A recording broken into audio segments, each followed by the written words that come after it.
Hello student, today we are starting the next lesson of our science. There is the force and pressure. Lesson number 3, force and pressure. Okay, everyone open the textbook and see here. Everyone listen carefully, whatever it is. See here, first is the force. Force, what is the force? Force हा काय आहे? Let's see some examples over here, which are we are also doing in day-to-day life. Sometimes opening a door, riding a cycle or lifting a object. तर ह्या आपण activities बऱ्याच वेळेस करत असतो. डोअर ओपन करण्यासाठी, बायसिकल राईड करण्यासाठी किंवा एखादा ऑब्जेक्ट लिफ्ट करण्यासाठी, उचलून घेण्यासाठी काय आहे, आपण काहीतरी एक प्रकारे त्याच्यावर काय आहे, फोर्स अप्लाय करत असतो. मग तोच फोर्स बघा इथे आपल्याला फोर्स अप्लाय करावा लागतो, तेव्हाच आपल्याला ते मग भले तिथे थोडासा कमी असेल किंवा काही वेळेस तिथे जास्त फोर्स अप्लाय करा. दुसरं एक्झाम्पल बघूया. एक बॉल आहे रेस्ट पोझिशनला. आता काय आहे, हा बॉल काय करतोय, ह्या दुसऱ्या बॉलकडे काय करतोय, एक तो बॉल त्याला टाकायचा आहे. मग तो काय करणार आहे, मे बी हाताने किंवा पायाने तो किक मारतो म्हणजेच काय, फोर्स अप्लाय करतो. आणि काय, ह्याने स्टॉप केलं तेव्हा पण काय केलं, त्याने फोर्स अप्लाय केला. म्हणजे ह्याने काय, रेस्ट पोझिशनला असलेला बॉल काय आहे, मोशनाइज करण्यासाठी सुद्धा त्याने काय केले, किक मारण्यासाठी फोर्स अप्लाय केला. आणि याने पण काय केलेला आहे, तो बॉल जो मोशनाइज होता तो स्टॉप करण्यासाठी सुद्धा काय केलेला आहे, फोर्स अप्लाय केलेला आहे. तसंच आपण आणखीन एक एक्झाम्पल बघूयात. सपोज इथे काय आहे, आपण एक मुलगा समजा उभा आहे ए पोझिशनला आणि इकडे ही बी पोझिशन आहे. ओके, आणि हा टेबल काय करतोय, तो पुश करतोय, ढकलत काय, तो ए पोझिशनकडून बी पोझिशन. मग तेव्हा पण त्याला काय करायला लागलेलं आहे, पुशिंग करताना सुद्धा फोर्स अप्लाय करायला लागला. पुश म्हणजे ढकलत असं. Force applied on the desk. कोणावर अप्लाय केलं त्याने, डेस्क. ओके, तसंच एक पेन त्याने अप्लाइड केल्या फोर्स. एक पेन त्या टेबलावर होता, तो उचलण्यासाठी, लिफ्टिंग करण्यासाठी सुद्धा त्याला काय, फोर्स अप्लाय केला. तेव्हा तो काय, पेन. भले अगदी पेन उचलायसाठी अगदीच थोडासा फोर्स, पण तरी पण फोर्स हा लागणारच. मग तो अगदी निग्लिजिबल असेल किंवा खूप सारा असेल. ओके, म्हणजेच काय, तिथे according to the mass of the object तिथे त्याला काय करावं लागेल, फोर्स अप्लाय करावं. म्हणजे इथे जसं बायसिकल रायडिंग करणे, इथे आपण फोर्स अप्लाय करतो. म्हणजे पॅन्डलिंग करण्यासाठी फोर्स अप्लाय करायला लागतो. राईड करायचे म्हणजे काय, पॅन्डलिंग.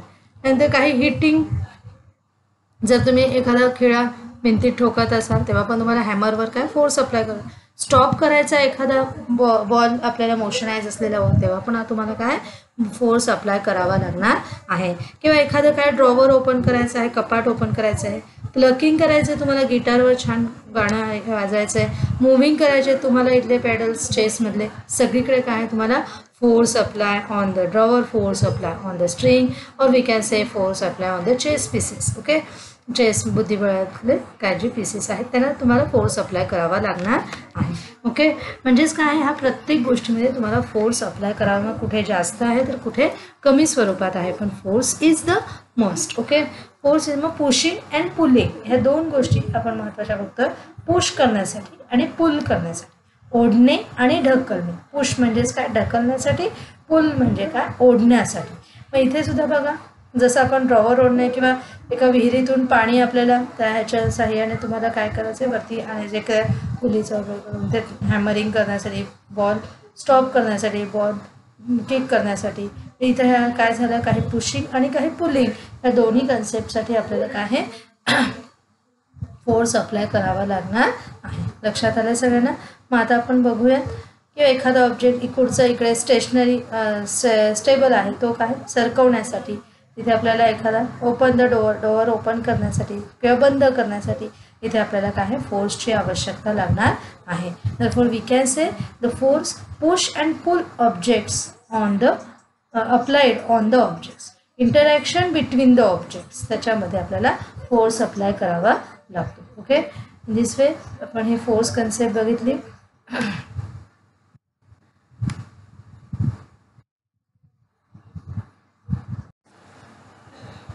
ऑल्सो जेव्हा फोर्स जेव्हा कुठल्याही ऑब्जेक्टवर अप्लाय होत असतो, जसं इथे एक आपण एक्झाम्पल बघूया. आपण जो आपण बघतो सीसॉ टाईप आपण असतो तो सीसॉ टाईप आपण बघायला गेलो तर काय आहे तो तसाच तो मोशनाइज राहतो. जोपर्यंत त्याला कुठलाही एक्सटर्नल फोर्स नसतो तो काय आहे तिथे तसंच आपल्याला इकडून तिकडे असं काय आहे तो मोशनाइज. जो काय एक्सटर्नल अनबॅलन्स फोर्स त्याचप्रमाणे इथे आता बघा मुलांमध्ये फुटबॉल खेळत असताना बॉलला किक केलं जातं ते त्याच्यावर फोर्स अप्लाय केला. आता इकडे कुठेही तो बॉलवर काय तो सरळ काय तसाच मोशनमध्येच पुढे गेलेला आपल्याला दिसून येतं.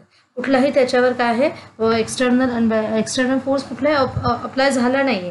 म्हणजेच काय आहे जर तो बॉल मोशनमध्ये तर तो मोशनमध्येच राहतो.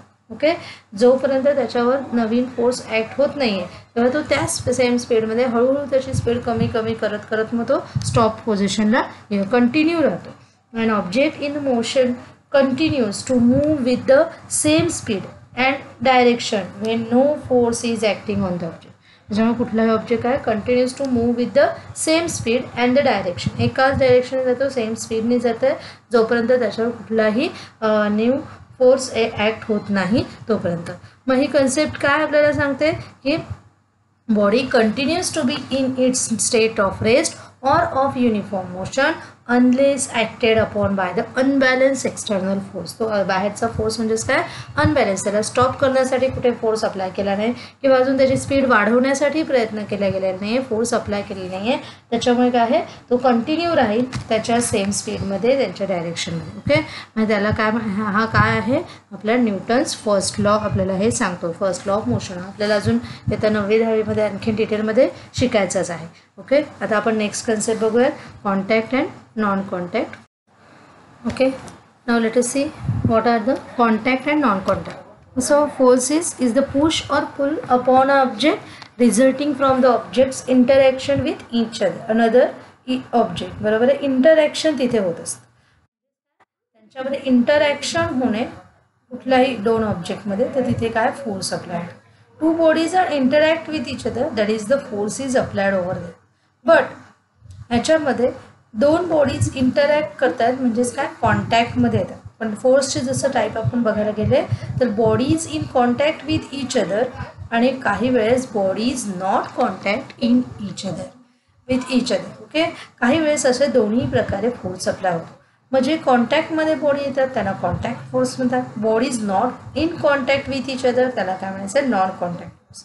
खरं कॉन्टॅक्ट फोर्स आपण इझिली बघतोय बऱ्याचसे मगाशी सुद्धा आपण एक्झाम्पल बघितलं हे कॉन्टॅक्ट फोर्स. पण नॉन कॉन्टॅक्ट फोर्सेस काय असतील ती कन्सेप्ट आपल्याला आता बघायची आहे. पण कॉन्टॅक्ट फोर्सेसचे मगाशी बरेचसे एक्झाम्पल बघितले त्याच्यातलं आणखी काही बघूया मग नॉन कॉन्टॅक्ट फोर्सकडे आपण जाणार आहोत. Okay, now let us see this one example. Now here is a one boy who is standing and there is a glass full of water and he is thirsty and he want to drink the water. पण drink water करण्यासाठी काय करणार तो glass उचलला आणि तोंडात. पण force म्हणजेच काय त्याने फोर्स अप्लाय केला ग्लास. पण फोर्स अप्लाय करत असताना त्याने ग्लास लिफ्ट करायला आणि तो लिफ्ट करताना काय त्याचा फिंगर त्या ग्लासला टच झाला कॉन्टॅक्टमध्ये आला. Hand in the contact with the glass. बरोबर, तिथे कॉन्टॅक्ट फोर्स. असे कॉन्टॅक्ट फोर्स मगाशी सुद्धा आपण एक्झाम्पल घेतलं तसं ह्या मुलाने काय बॉल किक केला. किक करताना काय त्याचा लेग काय आहे त्या बॉलच्या कॉन्टॅक्टमध्ये आला आणि त्याच्यामुळे तो बॉल किक करू शकला. नंतर नुसतं लांबूनच जर त्याने किक केलं असतं तर बॉल गेला असता का आपोआप तर नाही. Kicking the ball foot is in the contact with the football. असं आपण अनेक एक्झाम्पल मगाशी सुद्धा बघितले फोर्स कन्सेप्ट पाहत असताना.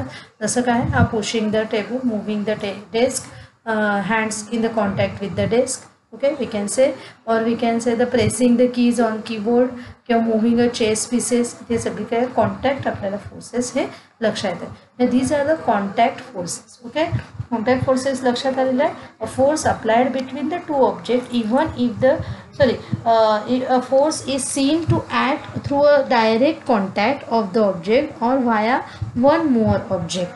Okay, a force is seen to act through a direct contact of the object or via one more object. Such a force is called as the contact force. Okay, now let us see what are the non-contact forces. Okay, let us see the non-contact force. What is the non-contact? आपण contact force बघितला जो कॉन्टॅक्टमध्ये येतो.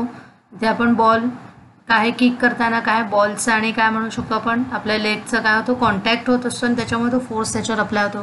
किंवा आपल्याला एखादी वस्तू उचलायची असते, लिफ्ट करायची असते, तेव्हा सुद्धा काय तो बॉल ते लिफ्ट करताना आपल्याला काय आपण त्या ऑब्जेक्टला त्या वस्तूला काय करणार टच करणार म्हणजेच काय आपल्या फिंगरने तो कॉन्टॅक्टमध्ये तिथे फोर्स तिथे अप्लाय होतो. ओके, आता late us see the non contact force. Actually, a force is applied between the two objects even if the two objects are not in contact. तिथे फोर्स अप्लाइड होणार आहे जरी त्यांच्यामध्ये काय आहे कोणत्याही प्रकारचा फोर्स नसेल तरी तिथे फोर्स अप्लाय झालेला आपल्याला दिसणार. Let us see how it is. कसं असेल बरं. आता आपण त्याच्यासाठी एक एक्झाम्पल घेऊया. अगदी छानसं एक्झाम्पल आहे, तुम्ही ते घरी सुद्धा अप्लाय करून बघू शकता. आता 2 बलून्स घ्या. ओके, आपण इथे 2 वेगवेगळ्या रंगाचे बलून्स घेतलेले. आता colour is not important but 2 balloons घेतलेले आहेत. इथे 2 बलून्स घेतले 2 कलरचे वेगवेगळे आणि बघा आपण आता त्याच्यावर काय आहे ते एक्झाम्पल बघूयात. आपण एक फोर्स त्याच्यावर अप्लाय करतो. तो कसा फोर्स असणार आहे ते बघा. एक बलून काय बदलाय वरती सस्पेंड केला, एक खाली ठेवला. आता हे दोन्ही बलून एकमेकांच्या जवळ आले. एकमेकांच्या जवळ काही फोर्स त्यांच्यामध्ये काही दिसतंय का, एनी फोर्स दिसतोय का, ते काही कुठे अट्रॅक्ट किंवा असं काही दिसत आहेत का हलताना, काहीच नाही. आता एक बलून त्याच्यातला खालचा घ्या आणि त्याच्यावर एक वुलन क्लॉथने काय करा रब करा, असं घासा. घासल्या तुम्हाला दिसेल बघा ते दोन्ही एकमेकांकडे अट्रॅक्ट झाले. अट्रॅक्ट झाले म्हणजेच काय कोणी इथून कोणी दिसलं का तुम्हाला इथून कोणी त्याला पुश करताना वगैरे, तर नाही, पुश कोणी केलं नाही. Attracting each other. मग हे अट्रॅक्शन कशामुळे झालेलं असेल, कशामुळे हा फोर्स ऑफ अट्रॅक्शन त्याच्यामध्ये निर्माण झाला. तो फोर्स ऑफ अट्रॅक्शन कशामुळे झालेलं असेल, जेव्हा आपण त्या बलूनला काय रब केलं.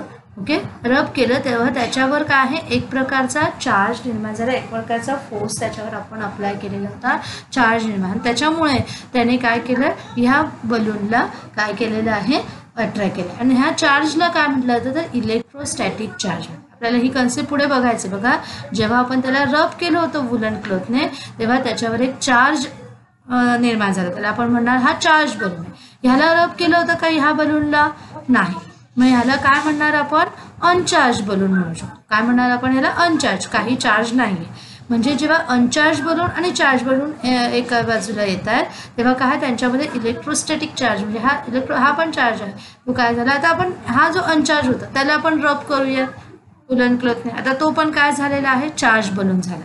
पण बघा काय दिसते तुम्हाला दोन्ही चार्ज बलून आहे पण तिथे काही ते अट्रॅक्ट झाले का नाही, उलट जे आधी जेवढ्या ह्याच्यात होते त्याच्यापेक्षा अजून लांब पसरल्या गेले. पण इथे सुद्धा एक फोर्स आहे. आता फोर्सचं नाव आहे फोर्स ऑफ रिपल्शन. इथे सुद्धा एक फोर्स अप्लाय झालेला आहे, तो रिपल्शन, बाहेर लांब फेकतोय एकमेकांना. जसं तुम्ही मॅग्नेटमध्ये बघता जसं की कोणतंही नॉर्थ आणि साऊथ पोल्स जे असतात तेव्हा ते नॉर्थ आणि साऊथ पोल्स एकमेकांच्या समोर आले की काय करतात ते अट्रॅक्ट करतात. पण सेम पोल्स आले, लाईक पोल्स आले म्हणजे काय साऊथ आले किंवा नॉर्थ आले, हे दोन्ही एकत्र आले तर काय होतात तिथे मात्र रिपल्शन होतं. इन द सेम केस इथं सुद्धा आपल्याला काय दिसतंय म्हणजे अनचार्ज बलून आणि चार्ज बलून एकत्र आले की तिथे फोर्स ऑफ अट्रॅक्शन दिसेल. पण जेव्हा दोन्ही चार्ज असतील तेव्हा तिथे काय दिसेल फोर्स ऑफ रिपल्शन दिसेल. ओके, म्हणजे इथं कोणता तरी एक चार्ज पाहिजे, कोणता तरी एक अनचार्ज पाहिजे. मग हे फोर्सेस म्हणजे कसे आहेत, इथे कोणी त्यांना पुश केलंय का, नाही, त्यांना फक्त रब केलंय. पण तो फोर्स काय आहे कॉन्टॅक्ट फोर्स दिसत नाही. तो कोणता फोर्स आहे नॉन कॉन्टॅक्ट फोर्स इथे अप्लाय झाला. The forces exerted by the charge body और ऑन द अनदर चार्ज और अनचार्ज बॉडी, हा दोन्ही ठिकाणी असलेले हे इलेक्ट्रोस्टॅटिकच फोर्स आहेत. आणि त्यांच्यामध्ये हे 2 प्रकार दिसतात. जेव्हा एक बॉडी चार्ज आहे दुसरी अनचार्ज आहे तेव्हा तिथे फोर्स ऑफ अट्रॅक्शन दिसून येतं. तर दोन्ही चार्ज किंवा दोन्ही अनचार्ज असतील तरी पण तिथे काय येणार आहे फोर्स ऑफ रिपल्शन. दोन्ही पण अनचार्ज असलं तरी पण फोर्स ऑफ रिपल्शन. मग ह्याच फोर्सला काय आहे आपण म्हणणार आहोत तर नॉन कॉन्टॅक्ट फोर्स म्हणणार आहोत. ओके, काय म्हणणार आहोत आपण कॉन्टॅक्ट दिसला का ह्यांच्यामध्ये एकमेकांमध्ये कुठेही, तर नाही, नॉन कॉन्टॅक्ट फोर्स दिसला. आपण ह्याचं आणखीन एक एक्झाम्पल बघूयात. ओके, आणखीन एक एक्झाम्पल आपण बघूयात. आता तुम्ही रोज काय आहे एखादा तुमच्या ड्राय केस म्हणजे आता ऑइली नाही, आता ऑइल म्हटल्यावर ते अट्रॅक्ट करणारच. पण आता इथे मुद्दामच ड्राय केस आपले घ्यायचे आहेत. तेल न लावलेल्या केसांमध्ये काय कंगवा फिरवायचा, जरा घासायचा. कंगवा घासून बऱ्याच वेळेस करून बघितलास नसेल तर तुम्ही नक्की करून बघा आपल्या घरात। आणि काय छोटेसे कागदाचे तुकडे करायचे आणि ते छोटे छोटे कागदाचे तुकडे त्या कंगव्याजवळ लगेच तुम्ही घासल्यावर लगेच न्यायचे, वेळ काढायचा नाही, आणि त्याच्यावर एक त्या थोड्या वेळासाठी तिथे काय आहे एक फोर्स तयार, इलेक्ट्रोस्टॅटिक फोर्स, एक चार्ज त्याच्यावर तयार घासल्यामुळे बघा इथे घर्षणाने फ्रिक्शनने तिथे एक फोर्स तयार होतो। बघा मगाशी पण काय वुलन क्लोथने त्या बलूनला घासलं त्याच्यावर तेव्हाच तिथे काय इलेक्ट्रोस्टॅटिक चार्ज इथे अप्लाय झाला होता, अक्वायर झालेला आहे बाय द फोम। म्हणजेच काय म्हणतात ह्याला तर इलेक्ट्रोस्टॅटिक फोर्स ऑफ अट्रॅक्शन इथे तयार झाला आहे, त्याच्यामुळे हे काय कागदाचे कपडे त्याच्याजवळ काय झाले। आता ऑइली घेतलं, ऑइल हे चिकटच असतं त्याच्यामुळे ते ऑटोमॅटिकली चिकटणार, पण तिथं तुम्हाला इलेक्ट्रोस्टॅटिक चार्ज आपण म्हणू शकणार नाही। तर काय करायचं आहे मुद्दामच ड्राय हेअर्सवर तुम्ही हे करून पाहायचं आहे, म्हणजे तुम्हाला लक्षात येईल हे काय आहे नॉन कॉन्टॅक्ट फोर्स। म्हणजे आपल्याला दोन आपण ह्या फोर्सचे टाईप बघितले, contact force and non contact force. मग कॉन्टॅक्ट फोर्स म्हणजेच काय आहे, a force is seen to act through a direct contact of the object. Force हा सीन दिसतो आपल्याला, direct contact of the object और व्हाया वन मोर ऑब्जेक्ट, किंवा दुसऱ्या कुठल्या तरी तुम्ही काहीतरी बॅटने बॉलला मारले म्हणजे बॅटवर तुम्ही फोर्स अप्लाय करताय, पण बॅट आणि बॉलचा कॉन्टॅक्ट होणार आहे आणि मग तो बॉल काय आहे लांब फेकला जाणार आहे, म्हणजेच काय दुसऱ्या ऑब्जेक्टच्या साहाय्याने आपण त्याच्यावर फोर्स अप्लाय करतो। Such force is called as the contact force. And the second one is the force is applied between the two objects even if the two objects are not in contact। असे object की त्यांच्यामध्ये ते कॉन्टॅक्टमध्ये नाही आहेत तरी सुद्धा त्यांच्यामध्ये फोर्स अप्लाय केला आधी, पण तिथं नंतर जेव्हा ॲक्च्युली त्याचं हे इफेक्ट दिसतोय तेव्हा मात्र फोर्स अप्लाय झालेला आहे का नाही, म्हणजे तो काय झालेला आहे नॉन कॉन्टॅक्ट फोर्स आहे। ओके, म्हणजे अशामुळे फोर्स अप्लाय झाला आहे पण नॉन कॉन्टॅक्ट आहे। आता जस्ट त्याच्या तिथेच आपण फोर्स लावलेला नाही, आधी आपण तो रब करून घेतला आणि मग नंतर त्याचा इफेक्ट आपण पाहत आहोत। ओके, म्हणजे इथं पण फोर्स अप्लाय होतोय पण हा नॉन कॉन्टॅक्ट फोर्स आहे, तो आधीचा होता तो काय आहे कॉन्टॅक्ट फोर्स। ओके, आपण जर त्यांचे एक्झाम्पल बघायला गेलो मस्क्युलर फोर्स म्हणजे कुठले आपण मस्क्युलर आपण ज्या ॲक्टिव्हिटीज करत असतो, वेगवेगळे व्यायाम्स करतो, एखादी वस्तू उचलतो, एखादी वस्तू ठेवतोय, पुश करतोय, पुल करतोय, हे सगळे काय muscular force is an example of the contact force. Okay, आणि त्याचप्रमाणे आपण जर बघितले forces like the magnetic force, मॅग्नेटमध्ये दोन पोल्समध्ये मगाशी जसं मी म्हटलं पोल्समध्ये होणारे फोर्सेस किंवा ग्रॅव्हिटेशनल फोर्स, इलेक्ट्रोस्टॅटिक फोर्स, हे सगळे काय झालेले आहेत तर नॉन कॉन्टॅक्ट फोर्स आहेत। ओके, हे असे आपण वेगवेगळे एक्झाम्पल्स त्याचे बघू शकतोय आणि त्याचे आपल्याला दोन्ही पण डेफिनेशन तुम्हाला लिहून पाठ करायचे आहेत। पुस्तकामध्ये पान नंबर 14वर दोन्ही डेफिनेशन्स दिले आहेत बघा, खालून दुसरा पॅरेग्राफ जर बघितलं तर दोन्ही डेफिनेशन्स आहेत, त्या दोन्ही डेफिनेशन्स तुम्हाला लिहायच्या आहेत, पाठ करायच्या आहेत, नवीन शब्द जे येतील ते तुम्हाला पाठ करायचे आहेत। मध्ये मध्ये मी काही जे मला वाटतं ते मी थोडे देत असते, पण त्याच्याशिवाय आणखीन तुम्हाला एखादं दुसरं स्पेलिंग येत नसेल तर तेही तुम्हाला लगेचच पाठ करायचं आहे की जेणेकरून तुम्हाला उत्तर लिहिताना काय होणार आहे इझी जाणार आहे। ओके, लक्षात आलं आहे सगळ्यांना? मग त्याप्रमाणे तुम्ही हे पाठ करायचं आहे। तुम्हाला ह्या व्हिडिओसोबत लगेच त्याचे शब्द पण मी पाठवत आहेत, काही नवीन आहेत ते सुद्धा तुम्हाला 2-2, 3-3 वेळेस लिहून किंवा 5 वेळेस, आता तुम्हाला 3 वेळेस लिहून समजा पाठ होत नसेल तर एखादा शब्द तुम्ही 5 वेळेस लिहा। ओके, पण मी एखादं सांगितलं तुम्हाला 5 वेळेस लिहा, मग इथं काय होतं ते शिक्षा केल्यासारखे होतं। इथे आपण शिक्षा घ्यायची का नाही, आपल्याला शब्द पाठ होणं हे फक्त आपल्याला त्याच्या मागचं कारण आहे। मग काहींना 2 वेळेसच लिहून पाठ होत असेल तर चांगली गोष्ट आहे, तुम्ही 2च वेळेस लिहा। ओके, बघा प्रत्येकाची मेमरी पॉईंट हा वेगवेगळा असतो। ओके, त्याप्रमाणे तुम्ही त्याची तयारी करा, शब्द लिहून काढा, पाठ होणं हे आवश्यक आहे। मी मध्ये तुमचे आता आपले खरं तर 2 लेसन्स झालेले आहेत पहिले, तर ह्याच्यावर डिक्टेशन टेस्ट तुमची मी एक घेणार आहे। मी आता आज वार आहे खरं तर त्याची मी तुम्हाला नोट देते, रायटिंगमध्ये नोट देते कधी डिक्टेशन टेस्ट असणार आहे। ओके, ओके, आता इथपर्यंत आपण नॉन कॉन्टॅक्ट फोर्सपर्यंत आलेलो, नेक्स्ट कन्सेप्ट आपण पुढच्या तासाला पाहूया।